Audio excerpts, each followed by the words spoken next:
Hey, how's it going, Fox 10 Gamers? And today we are going to be doing a long flight trip starting from Alaska to Florida. So, this is one of my challenges, and as you know, I try to put myself on challenges like on. Hey, how's it going? How's it going, Fox 10 Gamers? And today we're going to be doing a flight trip starting from Alaska to Florida. We're going to make a couple of stops as well to refuel and all that stuff because this is one of those fancy airplanes that are being developed that are electric, and you get what I mean. Alright, so let's start our trip. Let me put down my sandwich real quick. And let's get ready to take off and fly. As I figure out a spot to put my sandwich. Alright. Let's put the...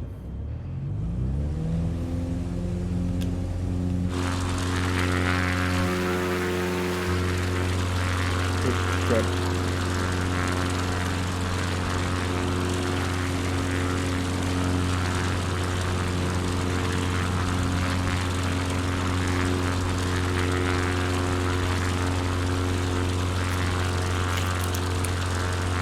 Alrighty.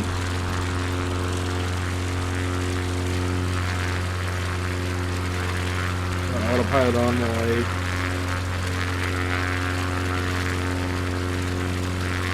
finish shooting.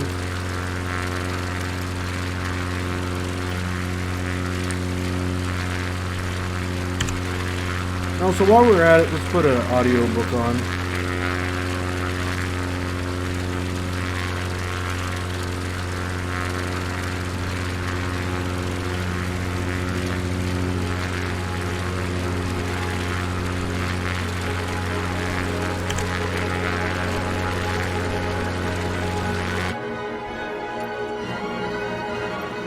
"20,000 Leagues Under the Sea"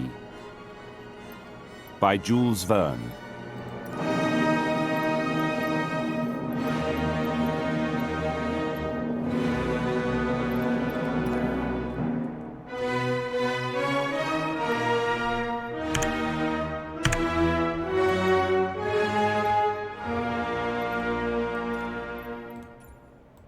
The year 1866 was signalized by a remarkable incident, a mysterious and inexplicable phenomenon which doubtless no one has yet forgotten.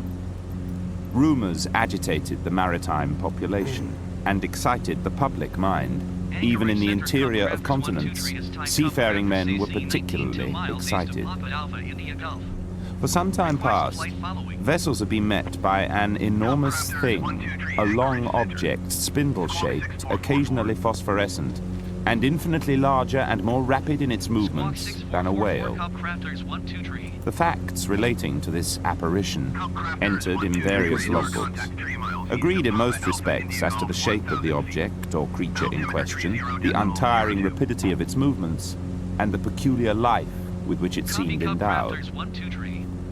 On the 20th of July, 1866, the steamer Governor Higginson had met this moving mass 5 miles off the east coast of Australia. Captain Baker thought at first that he was in the presence of an unknown sandbank when 2 columns of water, projected by the inexplicable object, shot with a hissing noise 150 feet up into the air. Similar facts were observed on the 23rd of July in the same year in the Pacific Ocean by the Columbus.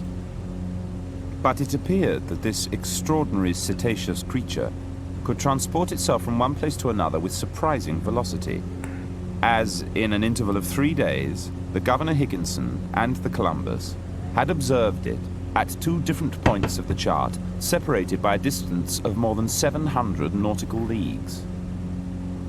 In every place of great resort, the monster was the fashion. They sang of it in the cafes, ridiculed it in the papers, and represented it on the stage. The question of the monster inflamed all minds. However, during the first months of the year 1867, the question seemed buried, never to revive, when a new incident was brought before the public.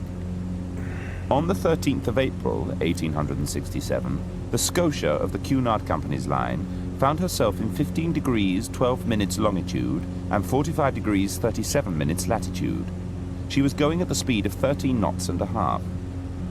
At 17 minutes past 4 in the afternoon, whilst the passengers were assembled at lunch in the great saloon, a slight shock was felt on the hull. The Scotia had not struck, but had been struck. Some minutes afterwards, they discovered the existence of a large hole of 2 yards in diameter in the ship's bottom. The engineers visited the Scotia in dry dock once returned to Liverpool. What they saw they could scarcely believe possible. The broken place in the iron plates was perfectly defined. It was clear then that the instrument producing the perforation was of prodigious strength, and piercing an iron plate 1 3/8 inches thick, had withdrawn itself by a retrograde motion truly inexplicable. This story resulted in exciting once more the torrent of public opinion. The public demanded peremptorily that the sea should at any price be relieved from this formidable cetacean. At the period when these events took place, I had just returned from a scientific research in the disagreeable territory of Nebraska in the United States. Woo! That's where I live. In virtue of my office as assistant professor in the Museum of Natural History in Paris, the French government had attached me to that expedition. After 6 months in Nebraska, I arrived in New York towards the end of March, laden with a precious collection. I was, however, perfectly up in the subject which was the question of the day. I had read and reread all the American and European papers, and upon my arrival in New York, several persons did me the honor of consulting me on the phenomenon in question. I had published in France a work in quarto, I wonder if I in could 2 actually get in the volumes, back of entitled Mysteries of the Great Submarine Grounds. My advice was asked, and I give here an extract from a carefully studied article which I published in the New York Herald on the 30th of April. It ran as follows. The great depths of the ocean are entirely unknown to us. You can actually go in What the back in passes in some of those these remote airplanes. depths we can scarcely conjecture. And I thought I However, either said we it do as- know all of the varieties of beings which people our planet, or we do not. If we do not know them all, nothing is more conformable to reason than to admit the existence of fishes or even of new species which an accident of some sort has brought to the upper level of the ocean. If, on the contrary, we do know all living kinds, we must necessarily seek for the animal in question amongst those marine beings already classed. And in that case, I should be disposed to admit the existence of a gigantic narwhal. Until further information, therefore, I shall maintain it to be a sea unicorn of colossal dimensions, armed not with a halberd, but with a real spur, as the armored frigates. Thus may this inexplicable phenomenon be explained, unless there be something over and above all that one has ever conjectured, seen, perceived, or experienced. Meanwhile, public opinion had been pronounced. The United States were the first in the field, and in New York they made preparations for an expedition destined to pursue this narwhal. A frigate of great speed, the Abraham Lincoln, was put in commission as soon as possible. 3 hours before the Abraham Lincoln left Brooklyn Pier, I received a letter worded as follows. To Monsieur Aronnax, professor in the Museum of Paris, Fifth Avenue Hotel, New York. Sir, if you will consent to join the Abraham Lincoln in this expedition, the government of the United States will with pleasure see France represented in the enterprise. Commander Farragut has a cabin at your disposal. Very cordially yours, J.B. Hobson, Secretary of Marine. 3 seconds before the arrival of J.B. Hobson's letter, I no more thought of pursuing the Unicorn than of attempting the passage of the North Sea. 3 seconds after reading the letter of the Honorable Secretary of Marine, I felt that my true vocation was to chase this disturbing monster and purge it from the world. Conseil, I called, in an impatient voice. Conseil was my servant, a true, devoted Flemish boy who had accompanied me in all my travels. I liked him, and he returned the liking well. Conseil appeared. "Did you call, sir?" said he, entering. "Yes, my boy. Make preparations for me and yourself too. We leave in 2 hours. We are going to purge the famous narwhal from the seas." The Abraham Lincoln had been well chosen and equipped for her new destination. She was a frigate of great speed. The quay of Brooklyn, and all that part of New York bordering on the East River, was crowded with spectators. The escort of boats and tenders did not leave until they came abreast of the lightship, whose 2 lights marked the entrance of the New York Channel. At 8 bells, the Abraham Lincoln ran at full steam onto the dark waters of the Atlantic. Captain Farragut was a good seaman, worthy of the frigate he commanded. On the question of the cetacean, there was no doubt in his mind, and he would not allow the existence of the animal to be disputed on board. Besides, Captain Farragut had spoken of a certain sum of $2,000, set apart for whoever should first sight the monster, were he cabin boy, common seaman, or officer. No whaler had ever been better armed. And what was better still, the Abraham Lincoln had on board Ned Land, the prince of harpooners. Ned Land was a Canadian with an uncommon quickness of hand, and who knew no equal in his dangerous occupation. He was a tall man, more than 6 feet high, strongly built, grave and taciturn, occasionally violent, and very passionate when contradicted. Now, what was Ned Land's opinion upon the question of the marine monster? I must admit that he did not believe in the unicorn, and was the only one on board who did not share that universal conviction. The frigate skirted the southeast coast of America with great rapidity. The 3rd of July, we were at the opening of the Straits of Magellan, and by the 7th of July, the screw of the frigate was at last beating the waters of the Pacific. For 3 months we pursued the waters of the northern Pacific. Never had an American ship's crew shown more zeal or patience. Its failure, therefore, could not be placed to their charge, yet there remained nothing in the end but to return. Captain Farragut asked for 3 days' patience. If in 3 days the monster did not appear, the man at the helm should give 3 turns of the wheel, and the Abraham Lincoln would make for European seas. This promise was made on the 2nd of November. 2 days passed, but the night of the 4th of November arrived without the unveiling of this submarine mystery. The next day, the 5th of November, at 12, the delay would, morally speaking, expire. The coast of Japan still remained less than 200 miles to leeward. Night was approaching. Suddenly, in the midst of general silence, a voice was heard. It was the voice of Ned Land shouting, "Look out there! The very thing we're looking for! On our weather beam!" At this cry, the whole ship's crew hurried towards the harpooner. My heart beat as if it would break. But Ned Land was not mistaken, and we all perceived the object he pointed to. At 2 cables' lengths from the Abraham Lincoln, the monster emerged some fathoms from the water, and then threw out that very intense but inexplicable light mentioned in the report of several captains. "It is only an agglomeration of phosphoric particles," cried one of the officers. "No, sir. Certainly not," I replied. "Never did Folades or Salpe produce such a powerful light. But see! It is moving forwards, backwards. It is darting towards us."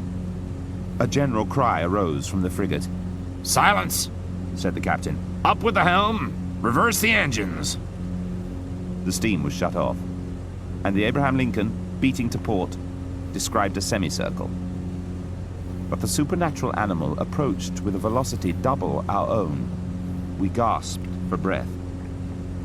All at once, from the dark line of the horizon, whither it retired to gain its momentum, the monster rushed suddenly towards the Abraham Lincoln, stopping suddenly about 20 feet from the hull. Then it reappeared on the other side of the vessel, as if it had turned and slid under the hull. On the captain's face, generally so impassive, was an expression of unaccountable astonishment. The crew were on their feet all night. Towards midnight, however, the monster disappeared. At 7 o'clock the next day, I climbed the mizzenmast. Some officers were already perched on the mastheads. Suddenly, just as on the day before, Ned Land's voice was heard. "The thing itself, on the port quarter!" he cried. There, a mile and a half from the frigate, a long blackish body emerged a yard above the waves. The frigate approached the cetacean. I examined it thoroughly, and I estimated its length at about 250 feet. I concluded definitely that it belonged to the vertebrate branch, class Mammalia. The Abraham Lincoln, propelled by her powerful screw, went straight at the animal. The latter allowed it to come within half a cable's length. Then, as if disdaining to dive, it took a little turn and stopped a short distance off. This pursuit lasted nearly 3/4 of an hour, without the frigate gaining 2 yards on the cetacean. "Well, Mr. Land," asked the captain, "you advise me to put the boats out to sea?" "No, sir," replied Ned Land. "Put on more steam if you can, sir. With your leave, I mean to post myself under the bowsprit, and if we get within harpooning distance, I shall throw my harpoon." Ned Land went to his post. We calculated that the Abraham Lincoln was going at the rate of 18.5 miles an hour, but the accursed animals swam too at the rate of 18.5 miles. At noon, we were no further advanced than at 8 o'clock in the morning. I cannot reckon the distance the Abraham Lincoln made under 300 miles during this unlucky day, November the 6th. But night came on and overshadowed the rough ocean. At 10 minutes to 11 in the evening, the electric light reappeared 3 miles to windward. The narwhal seemed motionless. The captain gave his orders. The Abraham Lincoln kept up half steam and advanced cautiously. No one breathed. We were not 100 feet from the burning focus, the light of which increased and dazzled our eyes. At this moment, leaning on the forecastle bulwark, I saw below me Ned Land. Suddenly his arm straightened, and the harpoon was thrown. I heard the sonorous stroke of the weapon, which seemed to have struck a hard body. The electric light went out suddenly, and 2 enormous waterspouts broke over the bridge of the frigate, rushing like a torrent from stem to stern, overthrowing men and breaking the lashing of the spars. A fearful shock followed, and thrown over the rail without having time to stop myself, I fell into the sea.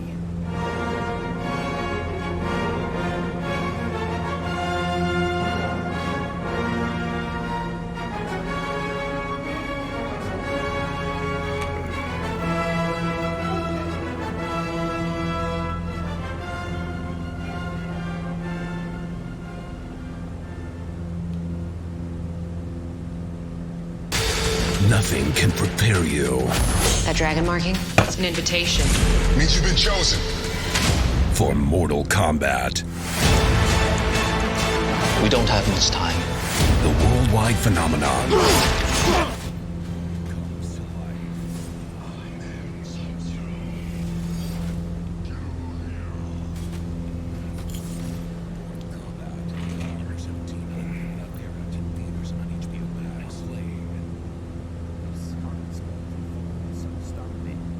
That I have no clear recollection of my sensations at the time.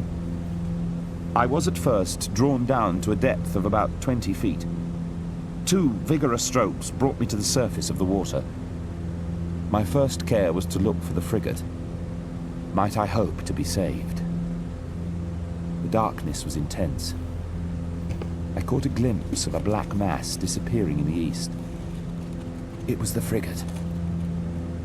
I was lost. "Help! Help!" I shouted. I was sinking. I was suffocating. Suddenly, my clothes were seized by a strong hand, and I felt myself quickly drawn up to the surface of the sea. And I heard, yes, I heard these words pronounced in my ear. "If Master would be so good as to lean on my shoulder, Master would swim with much greater ease." I seized with one hand my faithful Conseil's arm. "Is it you?" said I. "You?" "Myself," answered Conseil, "and waiting Master's orders." "That shock threw you as well as me into the sea?" "No, but being in my Master's service, I followed him." "And the frigate?" I asked. "The frigate? I think that Master had better not count too much on her." I swam more vigorously, but cramped by my clothes, which stuck to me like a leaden weight, I felt great difficulty in bearing up. "Will Master let me make a slit?" said Conseil, and slipping an open knife under my clothes, he ripped them up from top to bottom very rapidly. Then he cleverly slipped them off me, while I swam for both of us. Then I did the same for Conseil, and we continued to swim near to each other. I reckoned we should have 8 hours to swim before sunrise. Near 1 o'clock in the morning, however, I was seized with dreadful fatigue. My limbs stiffened under the strain of violent cramp. Conseil was obliged to keep me up, and our preservation devolved on him alone. I heard the poor boy pant. "Leave me. Leave me," I said to him. "Leave my master? Never," replied he. "I would drown first." Just then the moon appeared through the fringes of a thick cloud. Again I looked at all the points of the horizon. I saw the frigate. She was 5 miles from us, and no boats. I would have cried out, but my swollen lips could utter no sounds. Conseil could articulate some words, and I heard him repeat at intervals, "Help, help." Our movements were suspended for an instant. We listened. It might be only a singing in the ear, but it seemed to me as if a cry answered the cry from Conseil. "Did you hear?" I murmured. "Yes, yes." And Conseil gave one more despairing call. This time there was no mistake. A human voice responded to ours. But my strength was exhausted. Cold crept over me. I raised my head for the last time, then I sank. At this moment, a hard body struck me. I clung to it. Then I felt that I was being drawn up, that I was brought to the surface of the water, that my chest collapsed. I fainted. It is certain that I soon came to, thanks to the vigorous rubbings that I received. I half opened my eyes. "Conseil," I murmured. "Does Master call me?" asked Conseil. Just then, by the waning light of the moon, which was sinking down to the horizon, I saw a face which was not Conseil's, and which I immediately recognized. "Ned!" I cried. "The same, sir, who is seeking his prize," replied the Canadian. "Were you thrown into the sea by the shock of the frigate?" "Yes, Professor, but more fortunate than you. I was able to find a footing almost directly upon a floating island." "An island?" "Or, more correctly speaking, on our gigantic narwhal. Only I soon found out why my harpoon had not entered its skin and was blunted." "Why, Ned, why?" "Because, Professor, that beast is made of sheet iron." The Canadian's last words produced a sudden revolution in my brain. The blackish back that supported me was smooth, polished, without scales. A blow to it produced a metallic sound, and incredible though it may be, it seemed, I might say, as if it was made of riveted plates.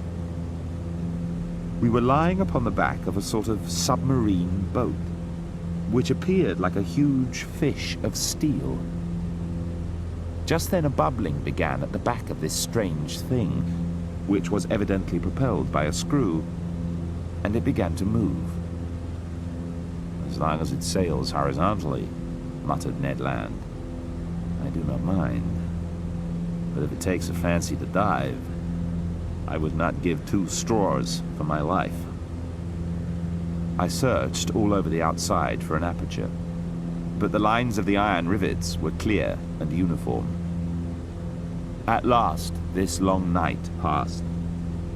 Daybreak appeared. I was about to examine the hull, which formed on deck a kind of horizontal platform, when I felt it gradually sinking.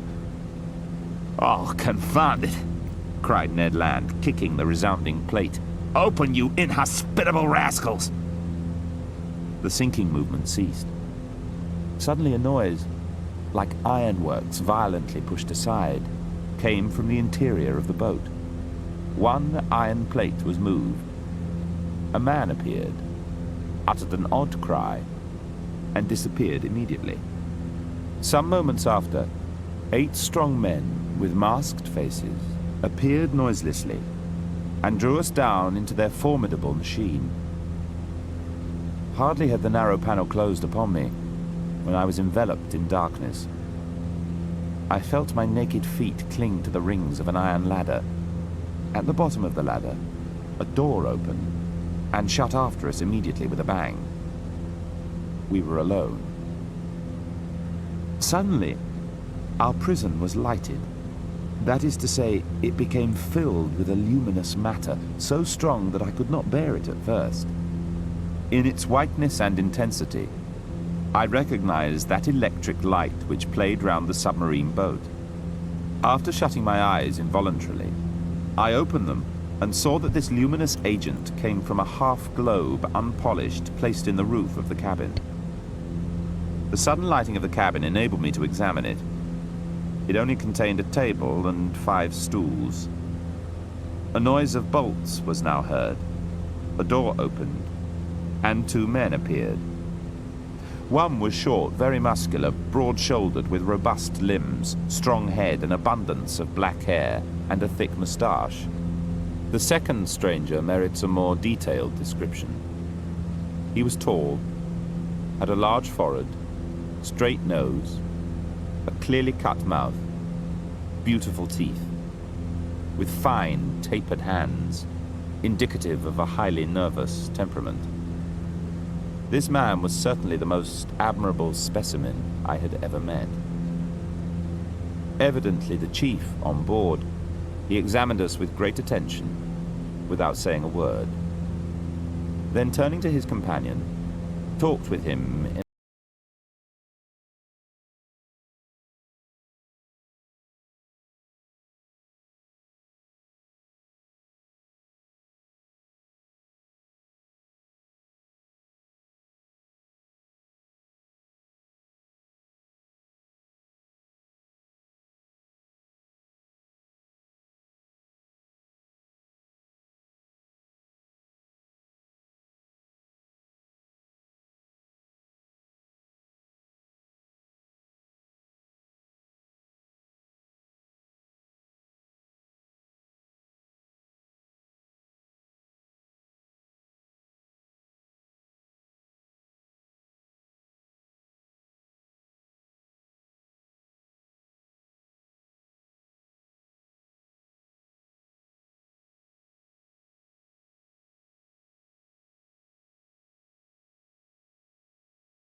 I do apologize that the screen was partial of the screen was taken up by a couple of windows. I had to go look for my controller to my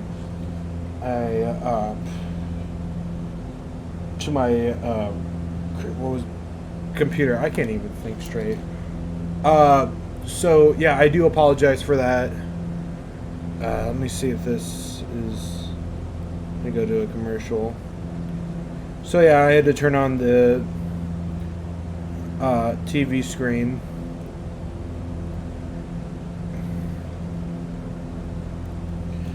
I mean the TV speaker, so I can hear for any alarms going off or any. I mean, and just listen to the audiobook as well. So once again, I do apologize for that. Oh boy.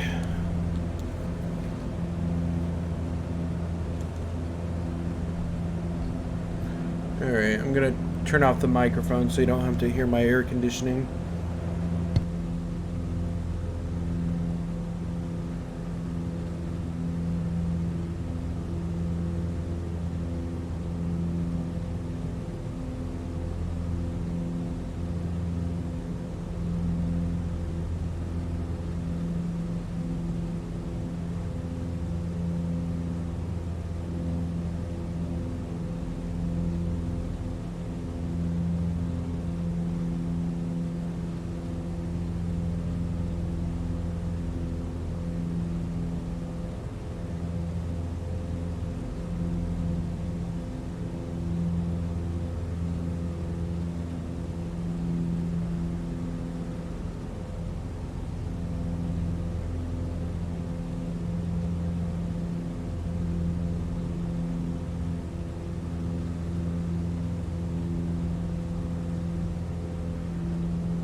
Followed him and entered a room equal in dimensions to that which I had.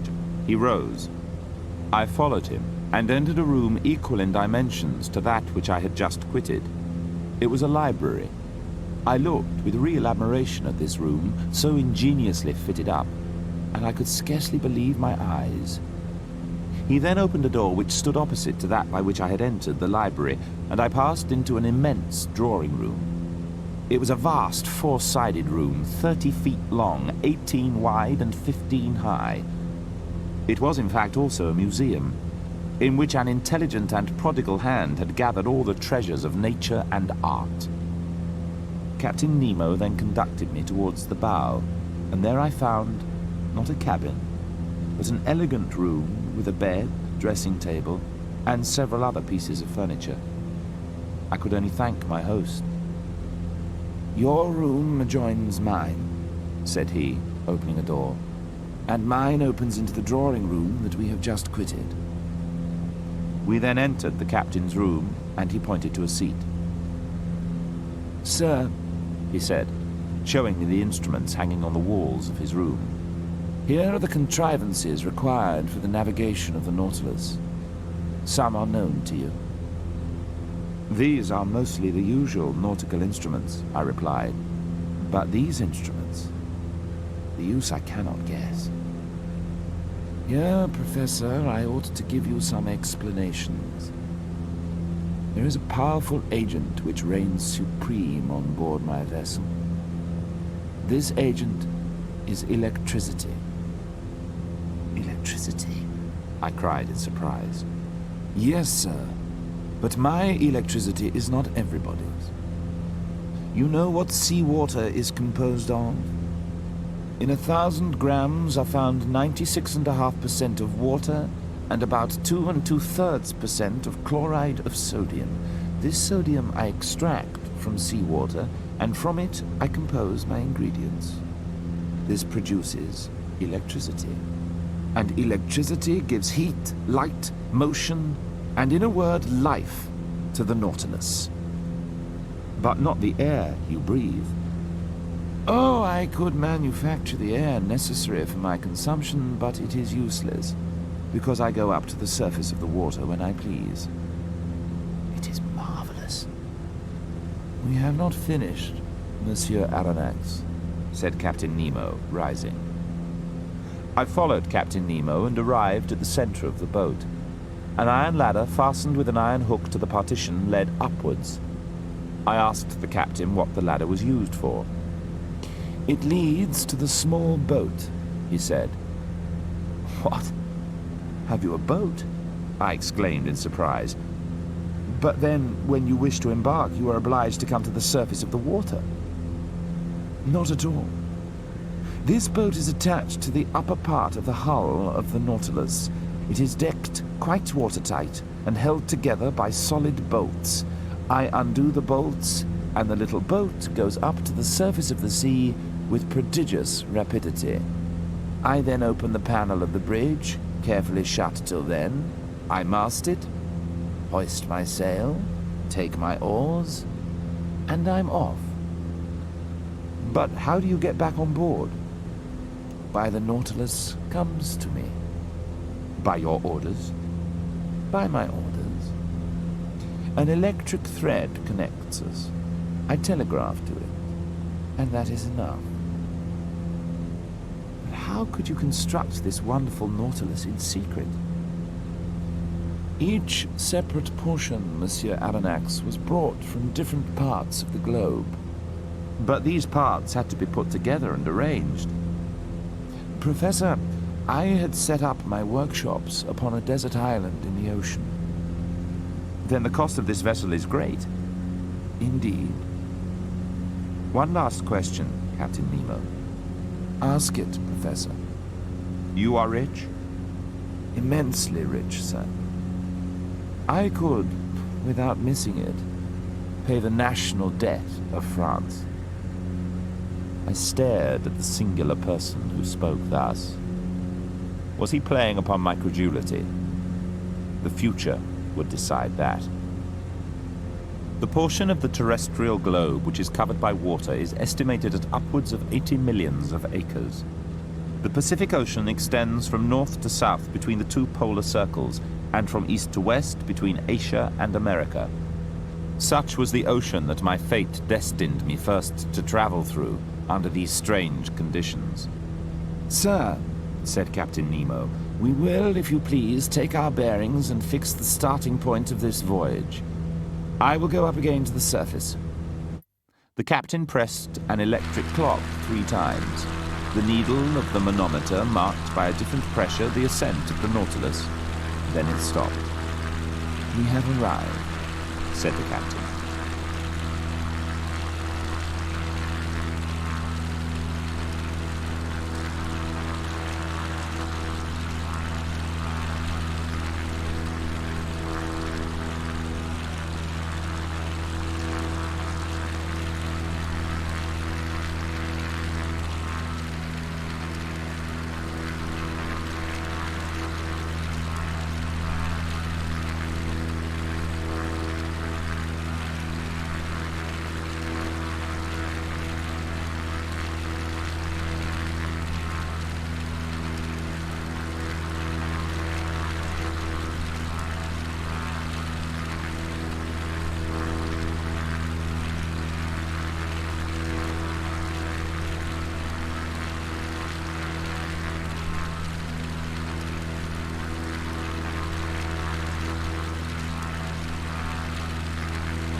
The sea was beautiful, the sky pure. Nothing was in sight. Not a quicksand, not an island. A vast desert. I cast a last look upon the sea, and we descended to the saloon. "And now, sir, I leave you to your studies," said the captain. "Our course is east-northeast. Our depth is 26 fathoms. Here are maps on a large scale by which you may follow our journey." Captain Nemo bowed, and I remained alone. Then my eyes fell upon the vast planisphere spread upon the table, and I placed my finger on the very spot where we were. The sea has its large rivers, like the continents. They are special currents known by their temperature and their color. At the point indicated on the planisphere where we were, one of these currents was rolling by, the Black River. It was this current that the Nautilus was to follow. At the moment that I was observing this, Ned Land and Conseil appeared at the door of the saloon. "Where are we? Where are we?" exclaimed the Canadian. "In the museum at Quebec?" "My friends," I answered, making a sign for them to enter, "you are not in Canada, but on board the Nautilus, 50 yards below the level of the sea." Suddenly, light broke at each side of the saloon, through two oblong openings, and we looked out as if through the glass of an immense aquarium. Did I forget to turn off the mic? Okay. For 2 whole So, hours, an aquatic army escorted I don't know the if we're Nautilus. running out low on fuel because I distinguished the green when I go out, the banded we're mullet, kind the of round almost tailed there. goby, and serpents 6 feet long with eyes I don't small know. and lively, and a huge So I'm looking mouth for a nearby glistening with teeth. airport, but I think And then we of might a have sudden, enough to get there. there was daylight in the saloon, iron panels closed again, and the enchanting vision disappeared. Ned Land and Conseil returned to their cabin, and I retired to my chamber. The next day I awoke after a long sleep of 12 hours, and as soon as I was dressed, I went into the saloon. It was deserted. I plunged into the study of the conchological treasures hidden behind the glasses. The whole day passed without my being honored by a visit from Captain Nemo. The next day, the same desertion, the same solitude. But that day, I commenced the journal of these adventures, which has enabled me to relate them with more scrupulous exactitude and minute detail. 5 days sped thus, without any change in our situation. I had made up my mind that I should never see Captain Nemo again, when, on the 16th of November, on returning to my room with Ned and Conseil, I found upon my table a note addressed to me. The note was worded as follows: to Professor Aronnax, on board the Nautilus, 16th of November, 1867. Captain Nemo invites Professor Aronnax to a hunting party, which will take place tomorrow morning in the forests of the island of Crespo. He hopes that nothing will prevent the professor from being present, and he will with pleasure see him joined by his companions. Captain Nemo, commander of the Nautilus. "A hunt?" exclaimed Ned. "And in the forests of the island of Crespo," added Conseil. "Oh, then the gentleman is going on terra firma," replied Ned Land. "That seems to me to be clearly indicated," said I, reading the letter once more. "Well, we must accept," said the Canadian. The following morning on awakening, I felt that the Nautilus was perfectly still. I dressed quickly and entered the saloon. Captain Nemo was there waiting for me. He rose, bowed, and asked me if it was convenient for me to accompany him. I said yes. We entered the dining room where breakfast was served. "Sir, when I proposed to you to hunt in my submarine forest of Crespo, you evidently thought me mad. You should never judge lightly of any man. You know as well as I do, Professor, that man can live underwater providing he carries with him a sufficient supply of air. In submarine works, the workman receives air from above by means of forcing pumps and regulators. But if we were obliged to be thus held to the Nautilus, we could not go far." "And the means of getting free?" I asked. "It is to use the Rouquayrol apparatus. This consists of a reservoir of thick iron plates in which I store the air under a pressure of 50 atmospheres. This reservoir is fixed on the back by means of braces, like a soldier's knapsack." "But how can you light your road at the bottom of the sea?" "With the Ruhmkorff apparatus, Monsieur Aronnax. One part carried on the back, the other fastened to the waist. It is composed of a Bunsen pile which I work with sodium. Thus provided, I can breathe and I can see." "And what of a gun for hunting?" "Well, it is not a gun with powder. I use air under great pressure, which the pumps of the Nautilus furnish abundantly." Captain Nemo then led me aft, and in passing before Ned and Conseil's cabin, I called my two companions, who followed immediately. At the captain's call, two of the ship's crew came to help us to dress in our heavy and impervious clothes. Captain Nemo then thrust his head into a helmet, and Conseil and I did the same. With the Ruhmkorff lamp hanging from my belt and the gun in my hand, I was ready to set out. But, to speak the truth, imprisoned in these heavy garments and glued to the deck by my leaden soles, it was impossible for me to take a step. But this state of things was provided for. I felt myself being pushed into a little room. My companions followed. I heard a watertight door close upon us, and we were wrapped in profound darkness. After some minutes, a loud hissing was heard. I felt the cold mount from my feet to my chest. By means of a tap, they had given entrance to water, which was invading us, and with which the room was soon filled.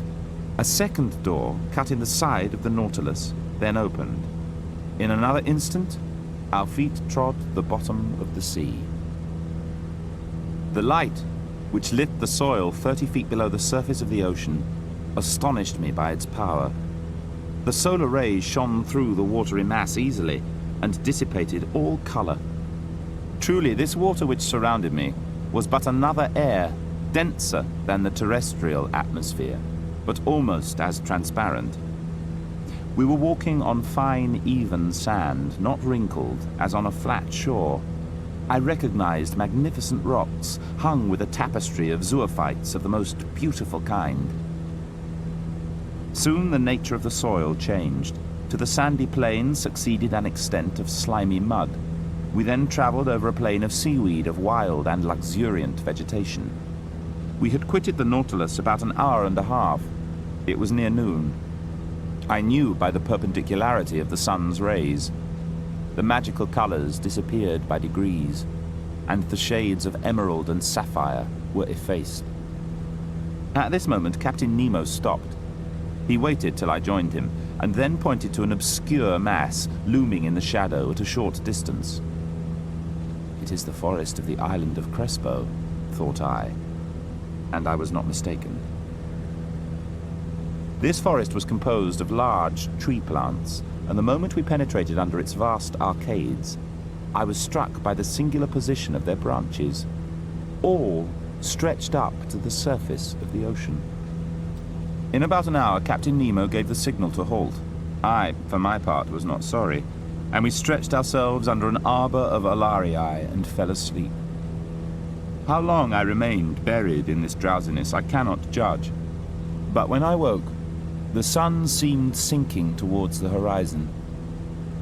It must have been about 3 o'clock when we reached a narrow valley between high perpendicular walls situated about 75 fathoms deep. But I knew that even in the clearest waters the solar rays could not penetrate further, and accordingly the darkness deepened. At 10 paces not an object was visible. I was groping my way, when I suddenly saw a brilliant white light. Captain Nemo had just put his electric apparatus into use. His companion did the same, and Conseil, Ned, and I followed their example.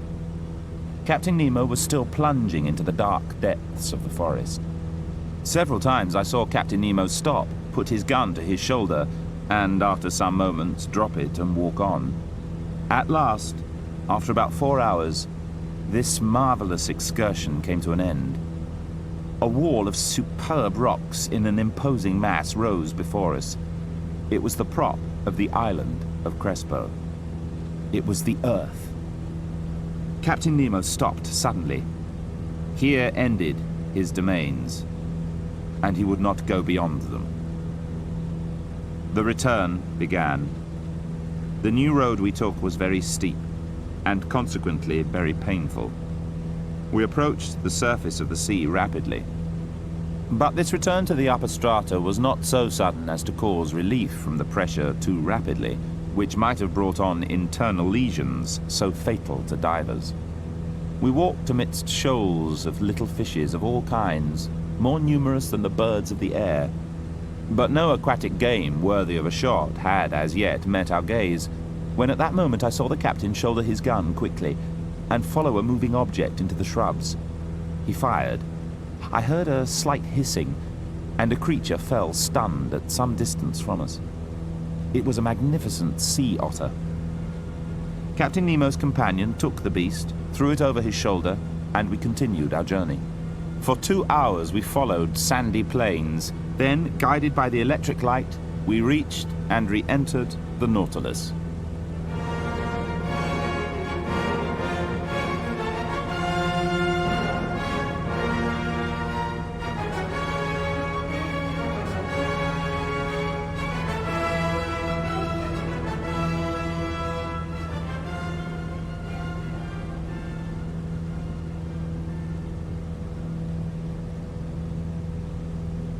Old Spice Hydrate with Aloe Body Wash will keep your skin moisturized all day long. From your shower, to the post office, to the coffee shop, to the coastline, to the loose rocks, to the slippery edge, to the ocean below, to the remote island shore, to the buried treasure, to the pockets of gold, to the pockets of diamonds. So grateful for these cargo pants. To the rescue boat, to the couch with still...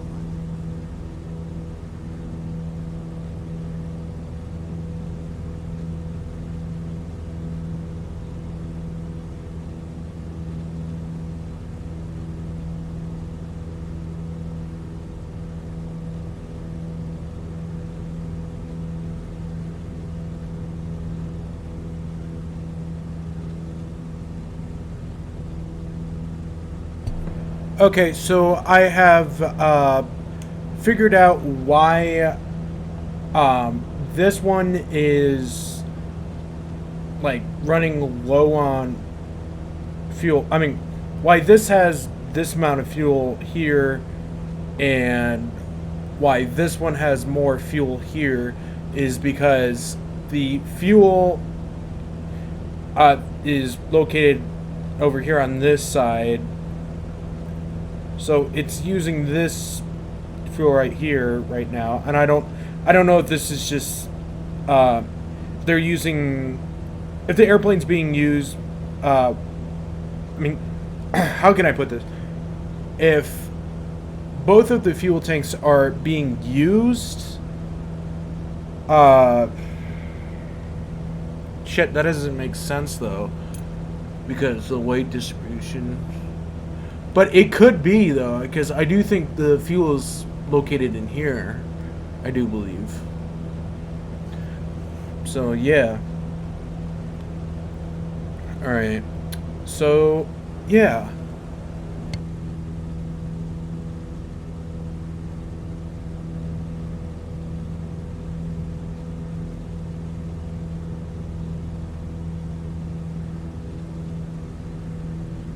Weeks that passed. Captain Nemo was very sparing in his visits.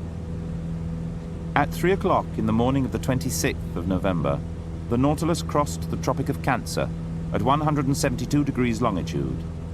On the 27th instant, it sighted the Sandwich Islands. In the morning, when I went on the platform, I saw, 2 miles to windward, Hawaii. On December the 15th, we passed by the graceful Tahiti, Queen of the Pacific. And on the 25th of December, the Nautilus sailed into the midst of the New Hebrides. 2 days after crossing the Australian Coral Sea, January the 4th, we sighted the Papuan coasts. On this occasion, Captain Nemo informed me that his intention was to get into the Indian Ocean by the Strait of Torres. The Torres Straits are nearly 34 leagues wide, but they are obstructed by an innumerable quantity of islands, islets, breakers, and rocks that make its navigation almost impracticable. so that Captain Nemo had to take all needful precautions to cross them. At 3 in the afternoon, the tide began to recede, and the Nautilus approached the island of Gilboa. Suddenly, a shock overthrew me. The Nautilus had touched a rock and stayed immovable, lying lightly to port side. We had run aground, and in one of those seas where the tides are middling. A sorry matter for the refloating of the Nautilus. However, the vessel had not suffered, for her keel was solidly joined.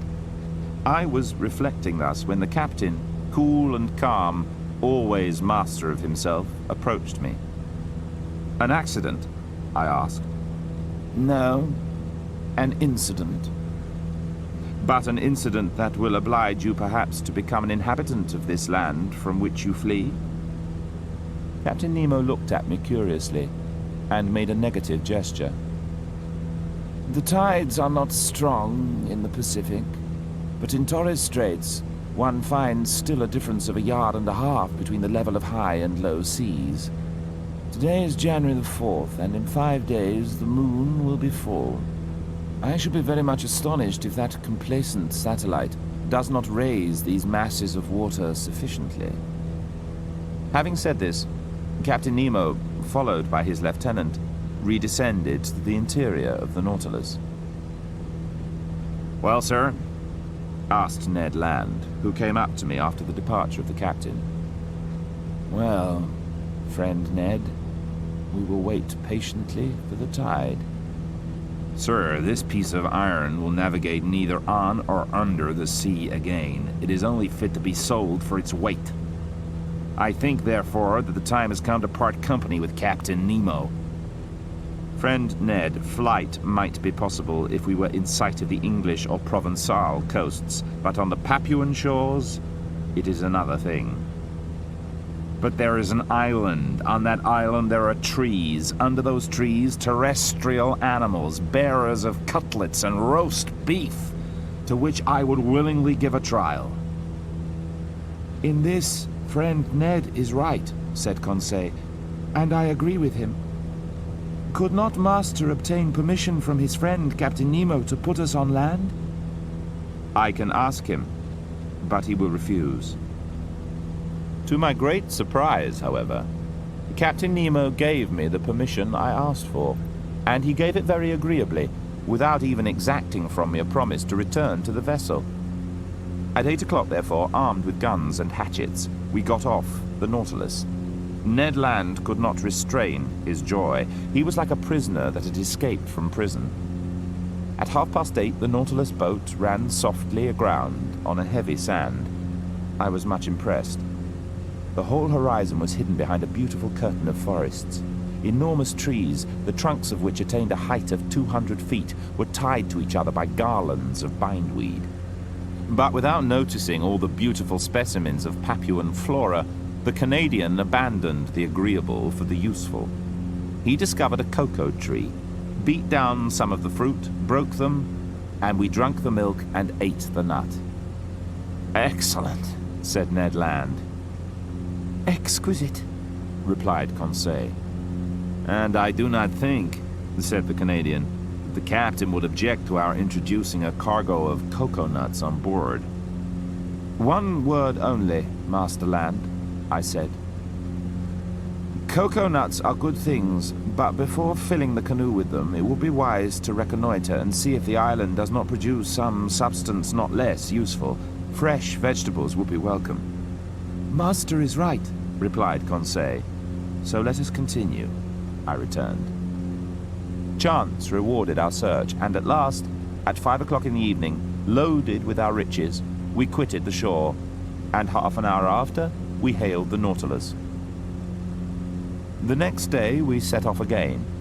We landed, and thinking that it was better to give in to the Canadian, we followed Ned Land, whose long limbs threatened to distance us.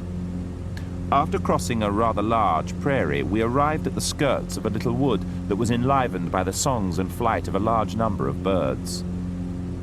"There are only birds," said Conseil. "But they are eatable," replied the harpooner. And indeed, under the thick foliage of this wood, a world of parrots were flying from branch to branch. But at about 11 o'clock in the morning, the first range of mountains that form the center of the island was traversed, and we had killed nothing. Just then, Conseil, to his great surprise, made a double shot and brought down a white pigeon and a wood pigeon and provided us a lunch. Suppose we do not return to... I heard an alarm go off. I'm making sure. I wonder if we're getting a fuel warning. We do have fuel in the right wing. Trying to make sure we're not... Okay, nothing seems to be flashing, but alarm did go off, so I'm going to be checking some things real quick. Maybe we went over too many RPMs. I don't know. Let me see if that goes off again.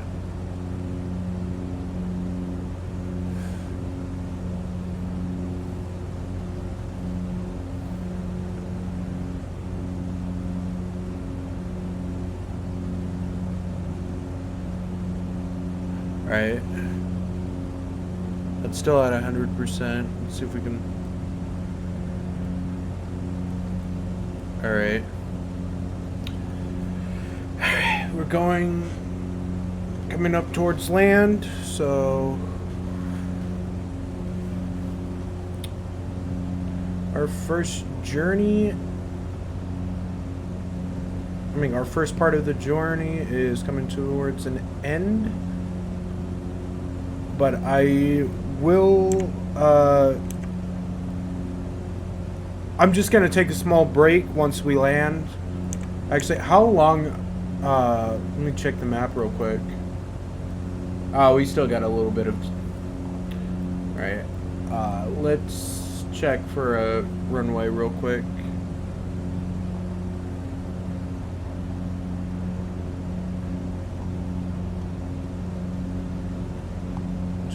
What material that is. I'm just hyper focusing on things. Alright, so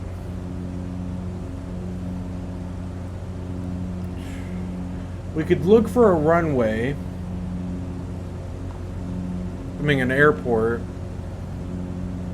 but we could risk wasting some fuel and then having to emergency land. Well, since I can actually, if you haven't played this game before, you can actually refuel this.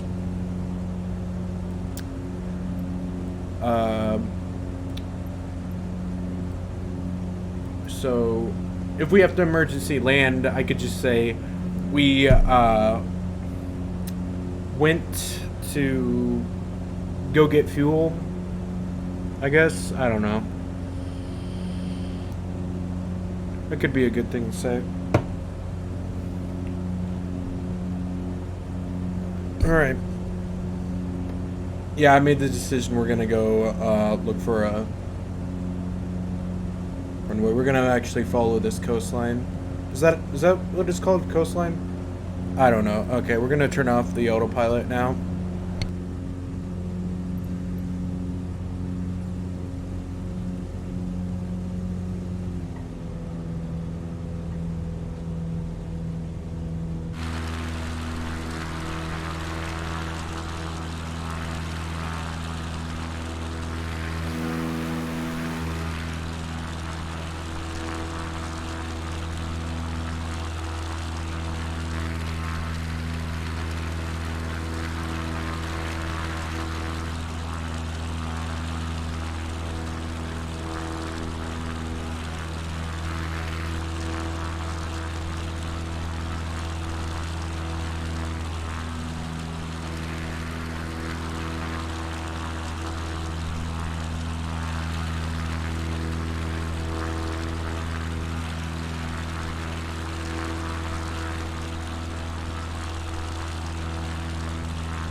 Nautilus this evening, said Conseil.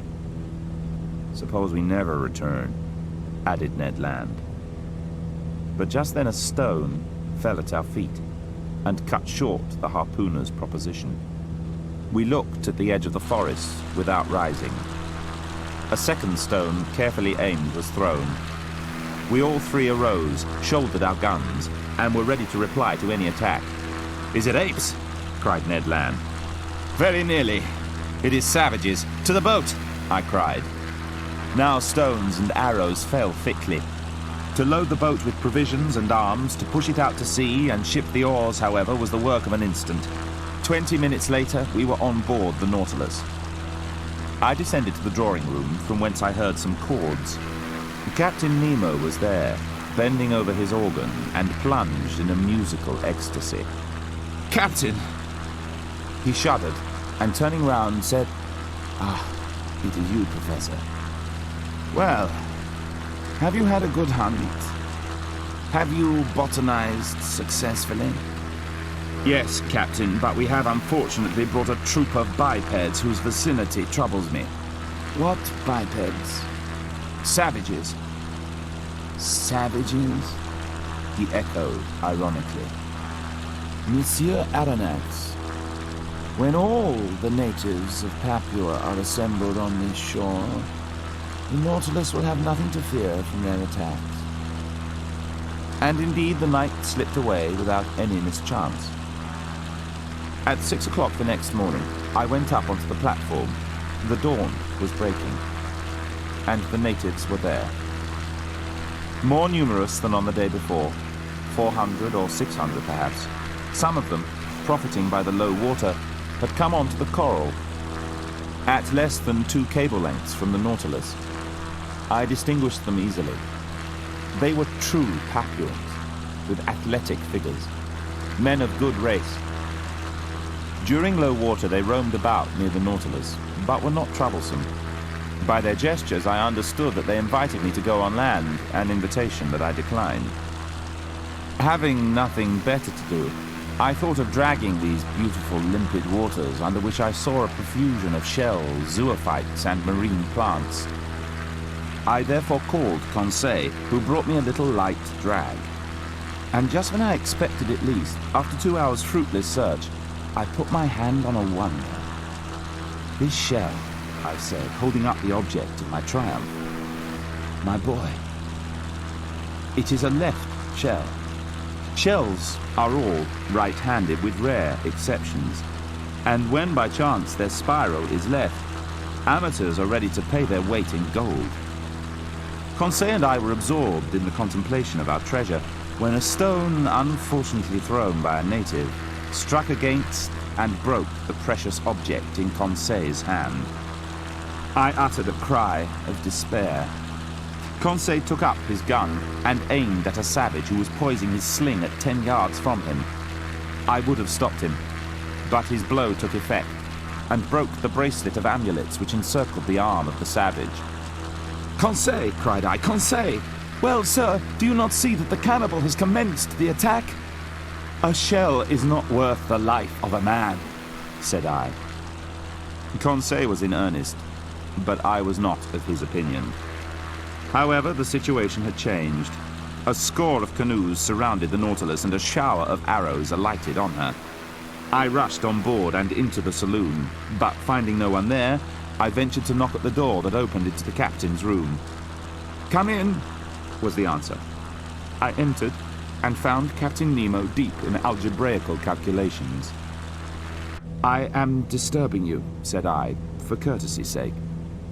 "That is true, Monsieur Aronnax," replied the captain. "But I think you have serious reasons for wishing to see me." "Very grave ones. The natives are surrounding us in their canoes, and in a few minutes we shall certainly be attacked by many hundreds of savages." "Well, sir, we must close the hatches. Nothing can be more simple," said Captain Nemo. And pressing an electric button, he transmitted an order to the ship's crew. "It is all done, sir," said he after some moments. "Good, Captain, but a danger still exists." "What is that, sir?" It is that tomorrow, at about this hour, we must open the hatches to renew the air of the Nautilus. Now, if at this moment the Papuans should occupy the platform, I do not see how you could prevent them from entering. Then, sir, you suppose that they will board us? I am certain of it. Well, sir, let them come. I see no reason for hindering them.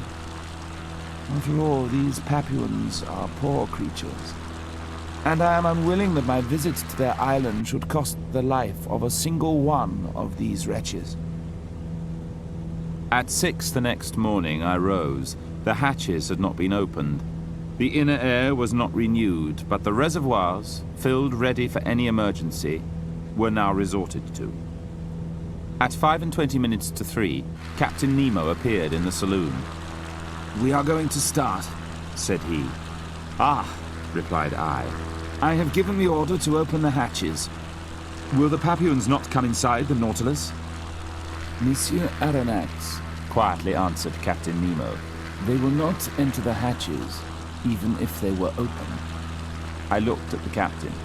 "You do not understand," said he. "Hardly." "Well, come and you will see."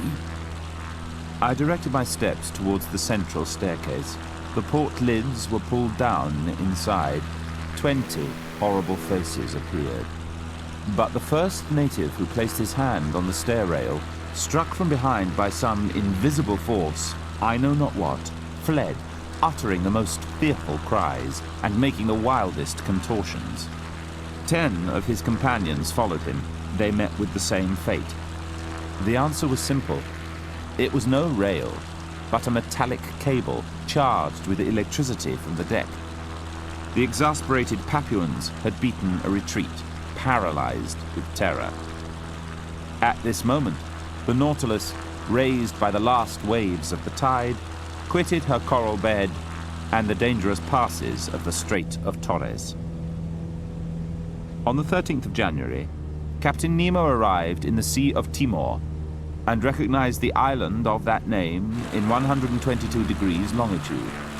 From this point, the direction of the Nautilus inclined towards the southwest, set for the Indian Ocean.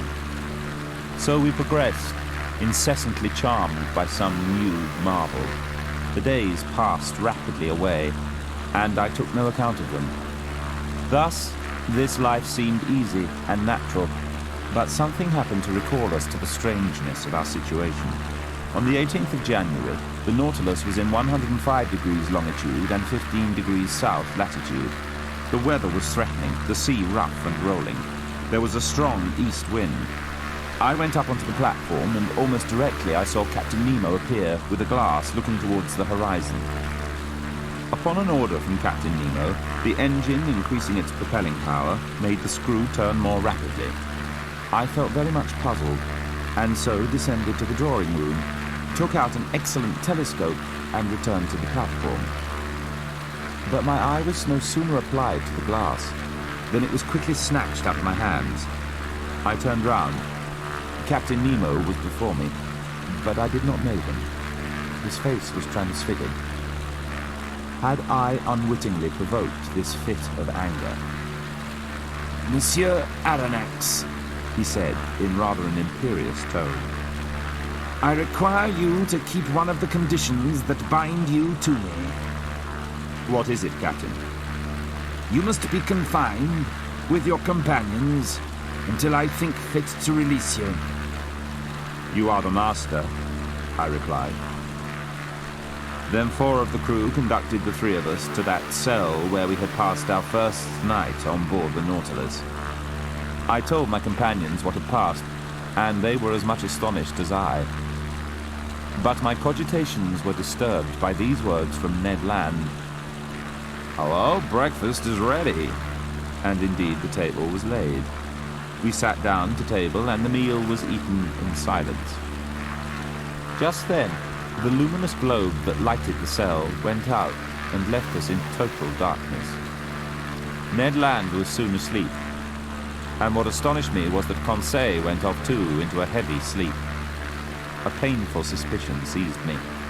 Evidently, soporific substances had been mixed with the food we had just taken. Imprisonment was not enough to conceal Captain Nemo's projects from us. Sleep was more necessary. I then heard the panels shut. The undulations of the sea, which caused a slight rolling motion, ceased. My eyelids, like leaden caps, fell over my eyes.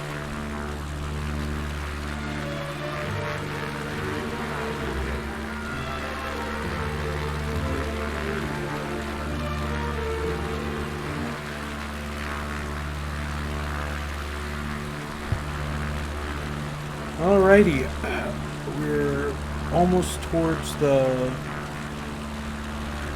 thing. I'm gonna see if there's a runway.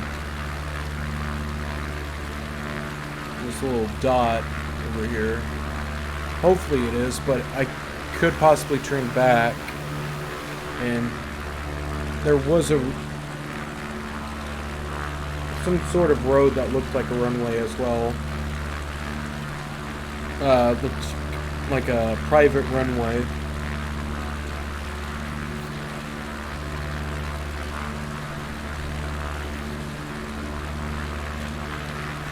Increase my speed.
Yeah, I'm gonna have to do a turnaround and just land up.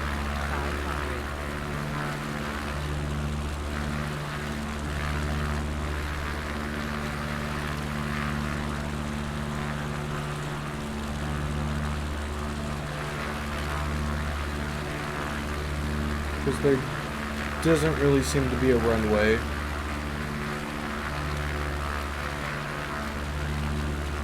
can refuel from there.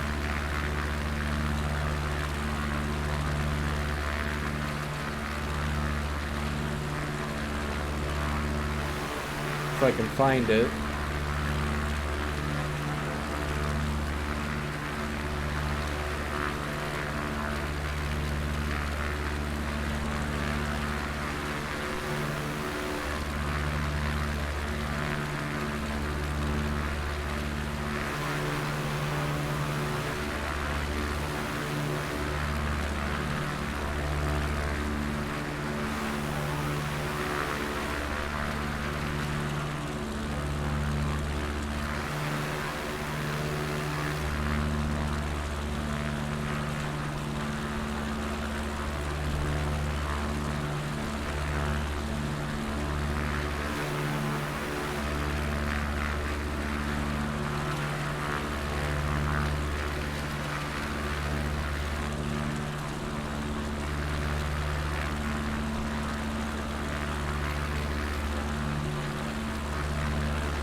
There it is, right over here.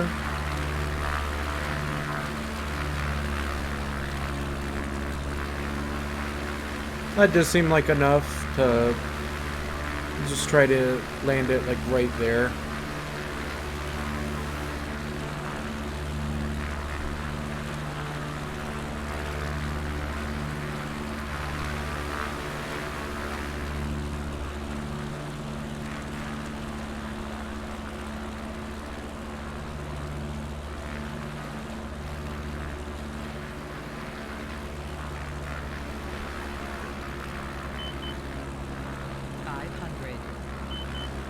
Oh.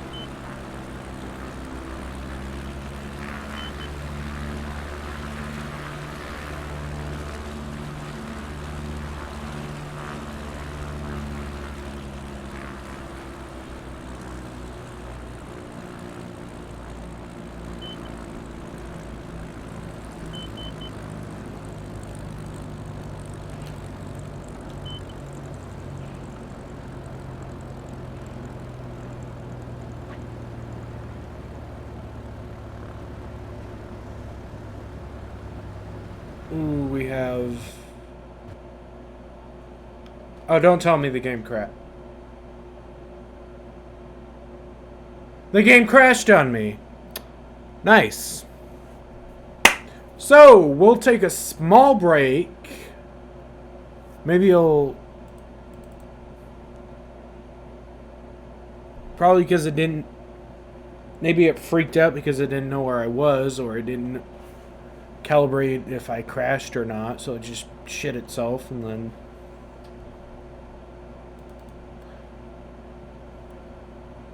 I don't know. That looked promising.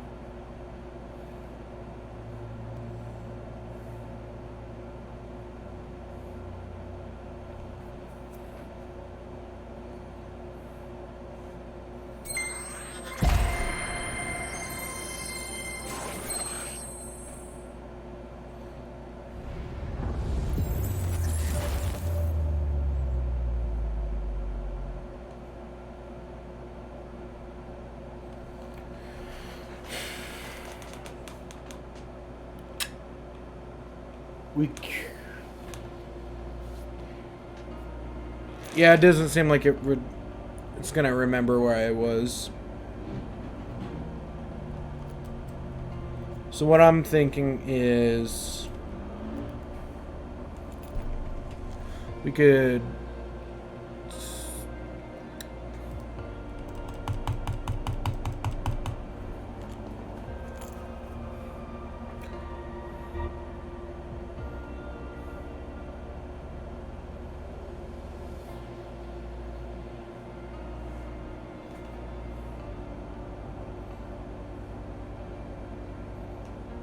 yeah, because it's lagging out. Maybe I need to just give this computer a little bit of rest as well. Because I was on this all days. All day. Alright. So, where did I start? Okay, let me actually...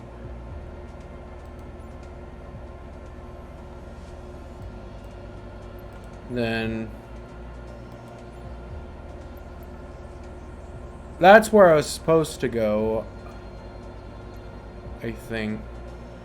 Wasn't it? And then I flew over here. Or was it over here? I have no idea.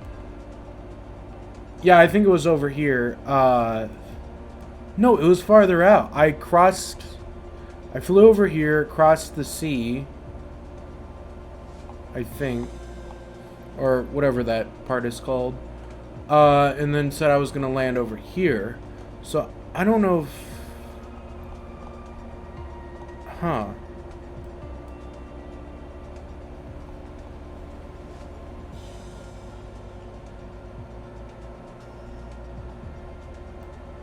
Alrighty, so I'm going to take a small break. And I'll probably edit this video real quick. And we'll get back to the... Part 2